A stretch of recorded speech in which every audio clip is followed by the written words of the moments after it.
Session this afternoon, Hope, Hype and Reality, the facts about stem cell research, about stem cells.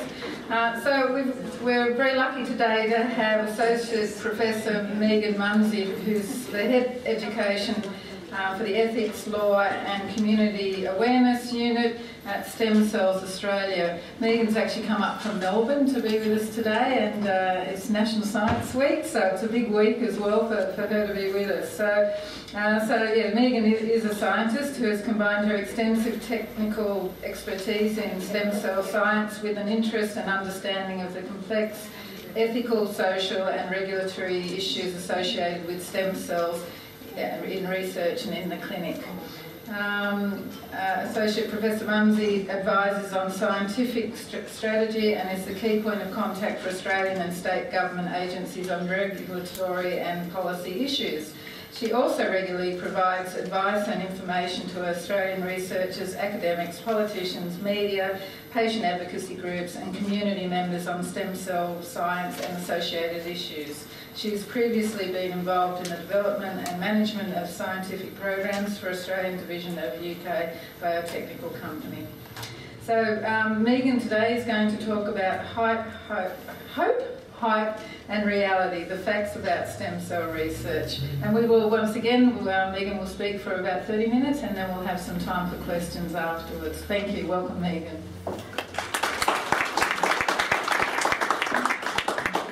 Thank you very much, everybody, and I hope you had a lovely lunch. So I want to give you some background, so I hope we can have a really good discussion after my presentation. And the first thing I wanted to show you is some headlines. So you can see from these headlines about stem cells that often they are quite sensational. So one of my favourites, the penis that glows in the dark. It is rabbit penis, I just add. But the other headlines, the other cluster, is there a pointer? White. This thing? Yeah, press something. Yeah, so the other cluster of headlines over here are all around the promise of stem cells, and in fact the curative properties of stem cells, the hope that stem cell research has. And what I want to talk about today is the fact that some of the headlines often simplify where we really are in the field. And I think the other thing to say is that not only is the content a little bit, dare I say, or the headlines certainly are often sensational, that the content doesn't tell the full story. And as an expert in the field, it could be really frustrating that you're not getting your message out to the community or that there's a misconception about what we're actually doing. So you probably have heard about stem cells, and maybe you know someone who's had a bone marrow stem cell transplant. And really bone marrow transplants have been around for 50 years. So we've been able to take out the bone marrow or even actually give the donor a growth factor who will release the stem cells out into the circulation. So the stem cells that give rise to red blood cells and white cells, and there's a beautiful cluster of red blood cells here, those stem cells reside in the long bones, in the marrow of the long bones. So usually they're there growing red blood cells, white blood cells, platelets, and sometimes things go awry and the stem cells don't work properly and they produce too many red blood cells or not enough, or too many white blood cells or not enough. And sometimes the only way to treat that kind of condition is to obliterate the patient's own bone marrow and put in a donor, and thereby restore function. So it's something we kind of all get. And this is just some photographs of someone receiving a bone marrow transplantation, some being collected here. You might also have heard of cord blood, and we had a question earlier in David's session around cord blood banking, and I'll come back to that perhaps during question time. But I just wanted to say that we do use cord bloods. We have for 20 or so years.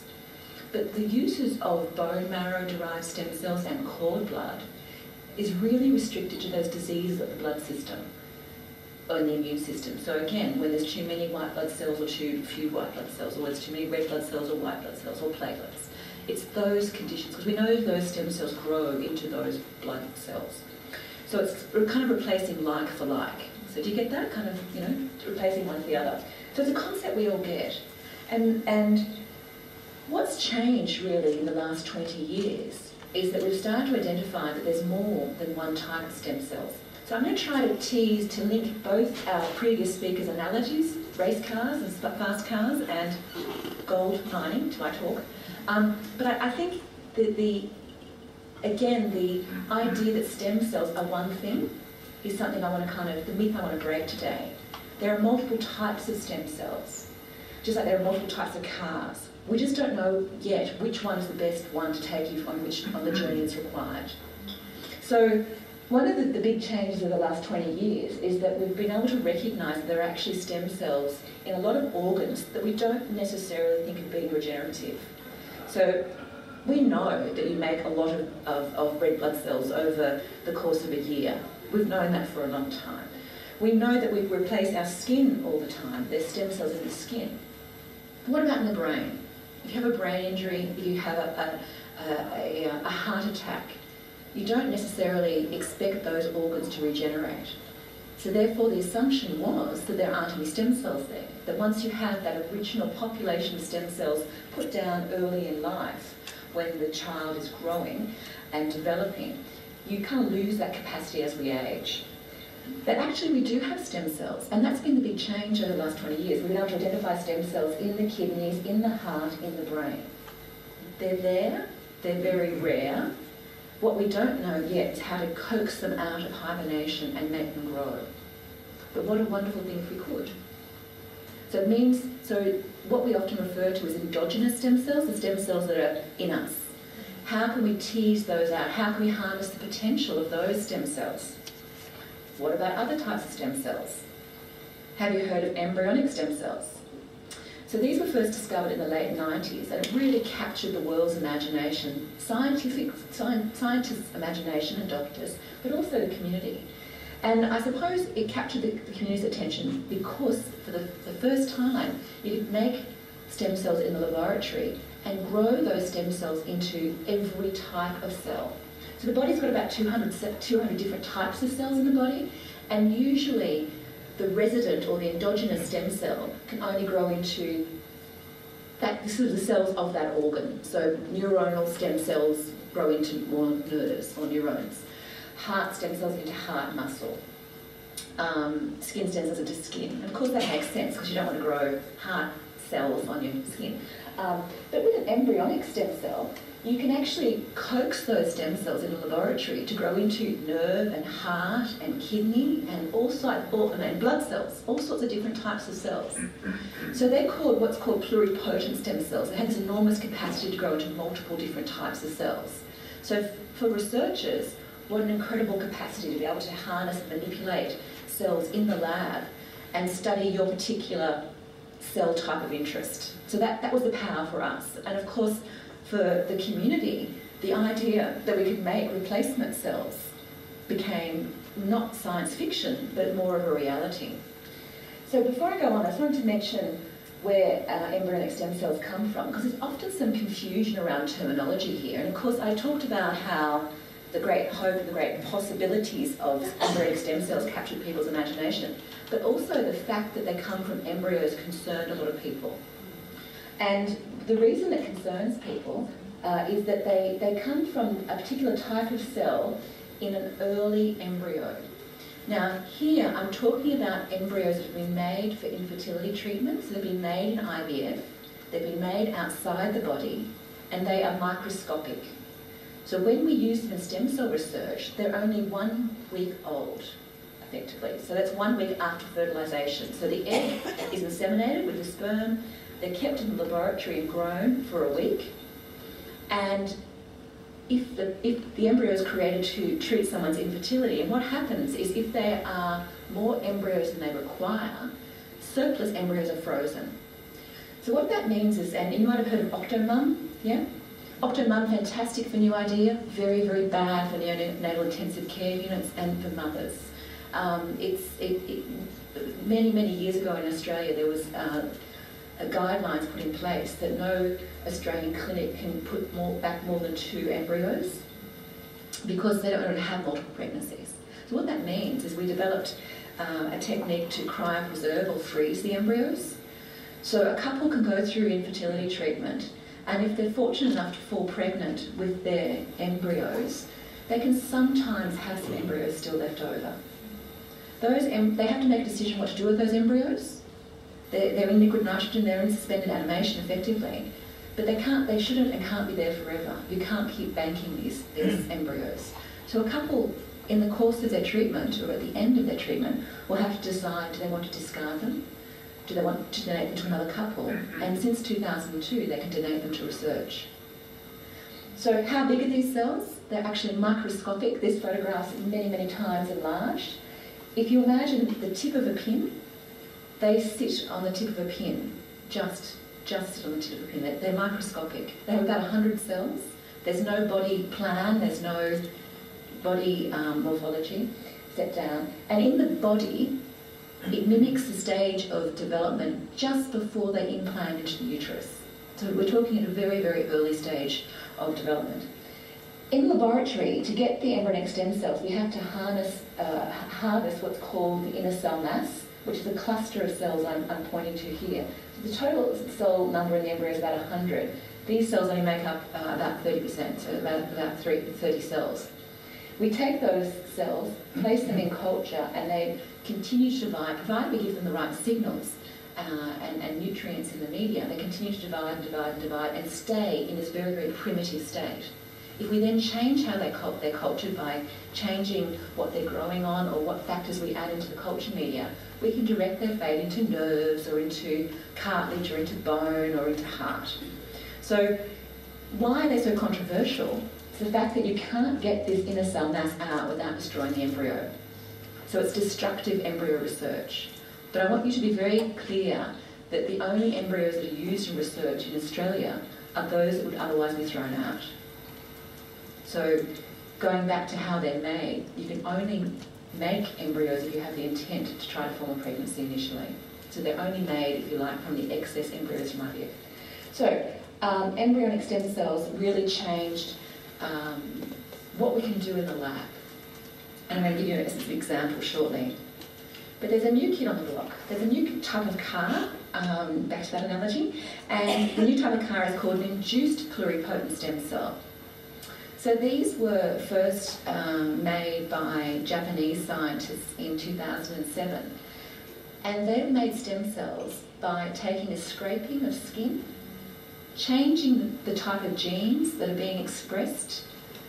And remember we talked this morning about DNA and the different segments of DNA that code for proteins are called genes.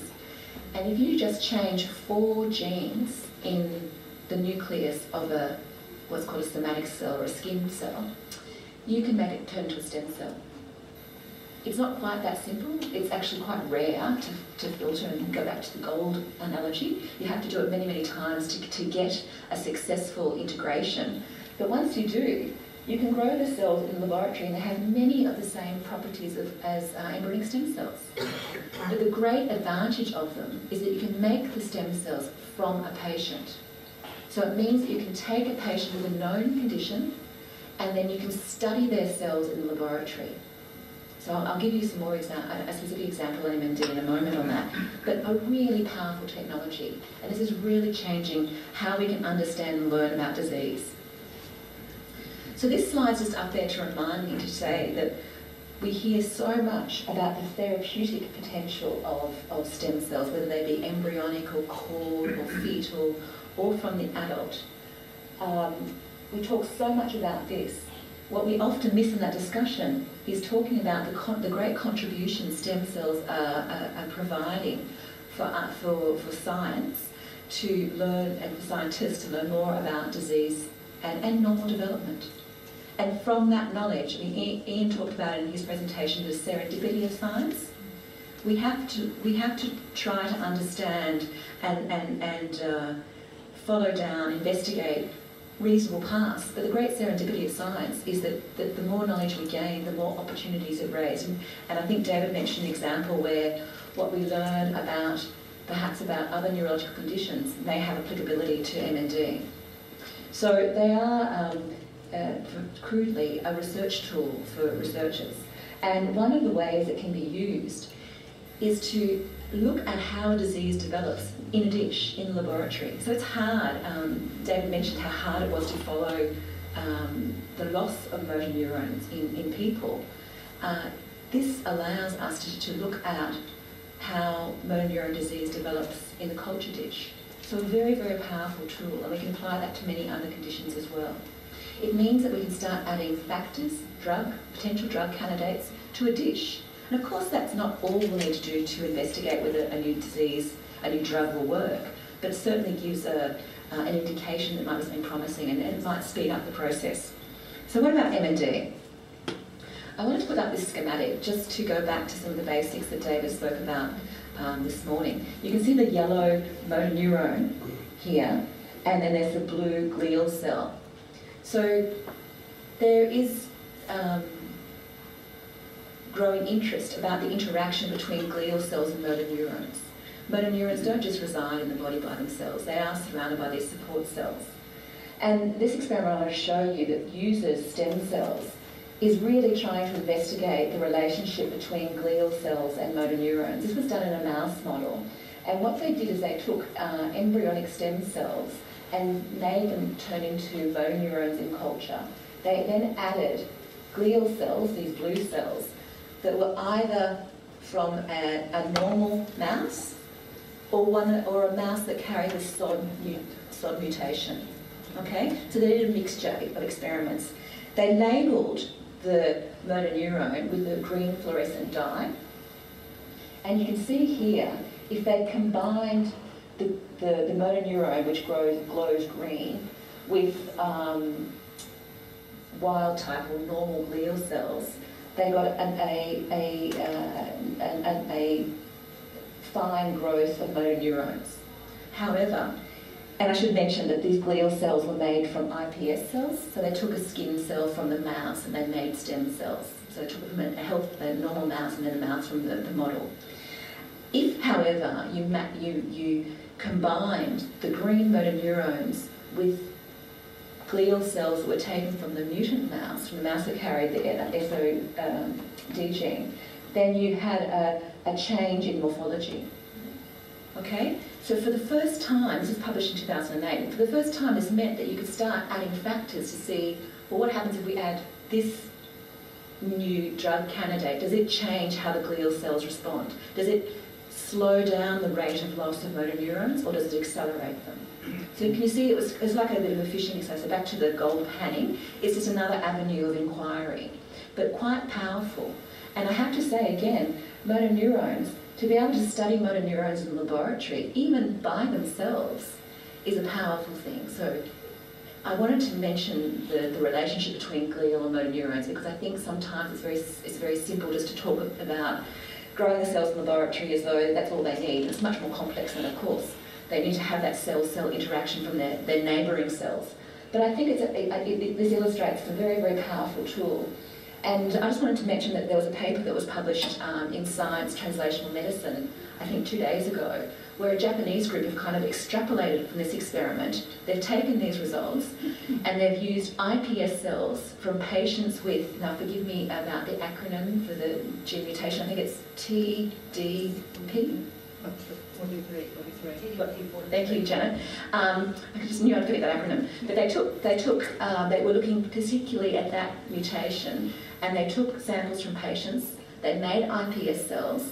They then screened they then grew motor neurons from those iPS cells, and then they added different factors, different compounds, to look at whether they could change and improve the growth of the motor neurons, how many how many branches the motor neurons grew, the accumulation of those intracytoplasmic compounds that we saw in Ian's talk. And they were able to show that if you add a particular compound called endocardiac acid, it did change and rescue the phenotype, so it changed and helped the neurons, the motor neurons grow in culture, to be more like you would expect from non-affected motor neurons. So again, early days, I wouldn't rush out and buy this anacardiac acid, even if I could remember where you found it. But again, indicative studies. So I think it's adding this little bit of knowledge to the great the great unknown that will contribute to new perhaps new drug discoveries. So stem cells themselves may not necessarily result in cellular therapies, but in increased knowledge that would develop and aid in drug development. So what about stem cell therapies? I'm sure you want to know about where that's at. And I just wanted to put this slide in first to talk about clinical trials. So as we have found new sources of stem cells and potential applications, we've seen a great rise in the number of clinical trials. So these are really scientific experiments done on people where we collect the information and analyse whether a proposed treatment is working or not. There's different stages of clinical trials, from right at the beginning where we're just looking at safety to towards the end of the spectrum where we'll treat and look at large numbers of patients. Usually the safety studies are very, very few patients, maybe less than 20, even less than 10 sometimes. And as the studies progress, they might start treating more patients into going into phase 3, 4 studies. I wanted to put up here some examples that are not MND, but they are using different types of stem cells to look at different conditions. So up the top here we have examples of tissue stem cells. Mesoblast's AXS listed company, Australian company, that take stem cells from the iliac crest, which again is a source of bone marrow. They're taking stem cells out of those, not the stem cells that make red blood cells and white blood cells, but other types of stem cells that are kind of like the nurse cells for those hematopoietic or blood stem cells. And these nurse cells are called mesenchymal stem cells. Now, mesenchymal stem cells have been studied for many years, and why they're of interest is that they have a capacity to dampen down the immune system. Dampen down the immune system and suppress inflammatory response. They also have the capacity, potentially, to coax out those dormant stem cells out of the body. So the theory, the theoretical framework for this is that perhaps they can cause new cartilage to grow or new bone to grow or new vascular structures to grow. So they're taking those stem cells and they're looking at applying them to patients who've had heart disease, long-term bone damage, cartilage repair. There's a group at University of New South Wales who are using the patient's own cells. In this case, it's donor cells. In this case, it's autologous cells, but patient's own cells in a particular type of blindness where the cornea of the eye has been damaged, maybe from an acid burn in industry. They can take a small population of stem cells from this juncture of the eye here called the limbal bud.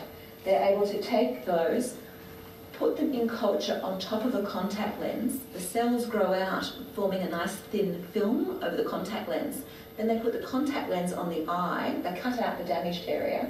They put the contact lens on the eye and basically eventually peel off the contact lens, leaving the new covering of cells like a Band-Aid. And they've been able to restore vision, not absolute, but certainly improve vision for these patients. So that's an example of early clinical trial for eye damage. Another condition is called macular degeneration that Advanced Cell Technology, the California company, are exploring. In this condition, you lose central vision, which is what the photograph is supposed to illustrate, retaining peripheral vision. In this condition, there's a small set of cells behind the retina that is damaged, and the animal studies, because all of these studies before they went to patients had a lot of animal data, the animal studies have shown that if you just replace a patch, a tiny, tiny patch under the retina and slide it in under the retina, you can restore vision, or at least improve vision. And I've got to be careful when I say restore, because it's going from nothing or completely fuzzed out to improvements, but not cure. Okay? But very, very promising. There's also some interesting trials in terms of diabetes that another California group are doing. And Neurone was a company that was looking at spinal cord injury, but have ceased their research program and are now putting all their effort into anti-cancer agents. So it's an example of where business decisions can change the field of research. But both these groups use cells derived from embryonic stem cells. So the fact they're even in clinical trial only 14, 15 years after the first discovery is quite remarkable and very promising. But when it comes to stem cells and different conditions, you need to think about the specific case, and you need to do your homework. So this is a great source for homework. It's called the clinicaltrials.gov site. Now, it is still quite complex, and one thing I'd like to do is to try to build a search engine that was a little bit more user-friendly. But if you type in motor neurone disease or ALS and stem cells, you'll get a list of, in this case, we've got 19 different studies. Now, these studies are early phase clinical trials. Just because they're listed doesn't mean it's a safe treatment. But at least there's some framework that they've been through ethical committee review before they started treating patients. They usually do not charge. And also, because they're out in the public, they are going to collect their data and intend to share it with the science and medical community. So we're going to learn from these experiments. You can see that they're often very early phase, so they're usually safety studies, phase 1, phase 2. So they're not yet at the stage where they're treating large numbers of patients. And I suppose the other thing that probably jumps out is that there's mesenchymal treatments being investigated from either the umbilical cord or bone marrow. Usually they're from the patient's own bone marrow if they're bone marrow investigations. And the one I wanted to point out was probably the exception to this rule, which is called Neurostem Inc. And this group are looking at neural stem cells. So these are nerve stem cells that have been derived from fetal tissue, not embryonic, but fetal tissue. And they're looking to see whether these cells can help people with MND. How are these cells helping with MND? Remember, right at the beginning of the talk, I talked about red blood cells and white blood cells and bone marrow transplantation. So the idea, we know that in an MND, motor neurons are being affected. Will cells that are being replaced through these clinical trials, will they really be going in there and growing new motor neurons? I think the fact that motor neurons are such big cells and take so long to grow, they probably aren't going to go in there and replace it just like the bone marrow red blood cell combination I talked about. I don't think it's going to operate in the same way. What they may be doing, though, is going in there as little sort of messengers and sending out signals that perhaps either dampen down the degenerative process, rescue the glial cells that are there, perhaps prevent further damage. So there is, behind all of these studies, there will be animal data and there will be a good theoretical background. But it's not enough to, I think, warrant what other groups do, which is to sell treatments now. So if you type in stem cells and MND, up will come a long list of links from Dr. Google to companies who are already prepared to sell you treatments now. Most of these companies are overseas, and there's a term called stem cell tourism. It's quite, I think, disrespectful, but that's what the field uses to talk about this area where people are willing to go overseas and to have treatment even though this treatment is yet to be proven, and often pay large sums of money for it. These companies often have very, very encouraging claims on their websites and patient testimonials that further encourage people to go. And I suppose I just wanted to put up a warning around Dr. Google. I think Dr. Google is a powerful, powerful thing, but you must collect that information and go back and see your neurologist to put it in context for your condition, where you're at and what's currently available. I've been involved in a very interesting research project, and I'd be happy to talk to anybody after it. But what we wanted to do was to collect patients' journeys, their stories about how, whether if they have gone overseas, to try to learn something from it. One of the most frustrating things about stem cell tourism is that people pay large sums of money to go overseas, they're treated, they come back. We don't hear anything from it. There's no interviews, there's no pre and post analysis.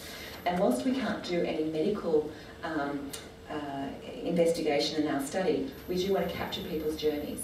So people who've been overseas, we want to speak to them. We did a small pilot study in 2010 where we had some really interesting findings. And what I want to share with you today was, I suppose, around sort of frustration that the people that we interviewed, and we interviewed 16 people who'd been overseas. They'd been to India and China and Germany. They had MND, spinal cord injury, MS, and quite a few parents of children who had cerebral palsy or blindness. So there was quite a big spectrum of different conditions that people were suffering from. But what was interesting was that everybody we spoke to felt very, very well informed. They felt very proactive, and they found using the resource like the internet a fantastic way to find out about these treatments. What concerned me, though, was that they often talked about the fact that the person that they went and saw, the person who was selling them the product, was the one who really endorsed the procedure for them. So they didn't really acknowledge that there was a natural conflict there. And I suppose I just wanted to raise, and I want to continue to raise, that we need to gather that information and go back to somebody who perhaps might be a little bit more impartial to talk it through. And also, of course, this perception that Australia had fallen behind the times in stem cell research, where we really couldn't be further from the truth. We are still a very, very well-funded and progressive research community in stem cell research. What we're not prepared to do is to start to experiment on people too early. The other thing I wanted to raise was that a lot of people, and there's a quote here from Lisa, who said that the worst thing that could happen was effectively losing your money. And these people were paying between $10,000 and $60,000 for the treatment, plus additional costs for carers, for their accommodation, but also their travel. And what I want to point out here is this is not the worst thing that could happen. The worst thing that could happen is that you could compromise the health that you do have. And in fact, people have lost their lives going for these experimental treatments. A healthy man who had a spinal cord injury but went to Ecuador died. Now, it wasn't the stem cells that killed him, but it was the fact that he had cells injected into the fluid around his spinal column, and then his body couldn't adjust, it couldn't re-equilibrate the pressure in his brain, and he died on the operating table in intensive care. That was in Ecuador. There was also recently a study of a couple who took their child to Germany, who, again, otherwise healthy child with cerebral palsy, who had a complication following injection of the cells into the brain of the child. That child wouldn't have died if they had have. And the issue I think I'm concerned about is this kind of risk-benefit analysis. We always have to do this. We always have to weigh out the costs. But when these clinics don't publish what their risks are and what their benefits are, it's very hard to make that decision by yourself or based solely on what they tell you. So I think there are high costs here. Having said that, the 16 people we interviewed all found the experience valuable. It felt that it gave them hope. And I think the great challenge for us is to continue to give people hope in medical research in the community, but hopefully without the hype. So anybody who wants to participate, we're now doing a larger study. We're interviewing 80 people, and we'll be very interested to hear from anybody who's been overseas. We really want to treat their journeys with respect and to capture them and document them for future reference. So I've got to stop now, but I'm happy to take questions. And if anyone wants to find me after today, I can be contacted through our website, Stem Cells Australia, and I'd be delighted to take some questions now.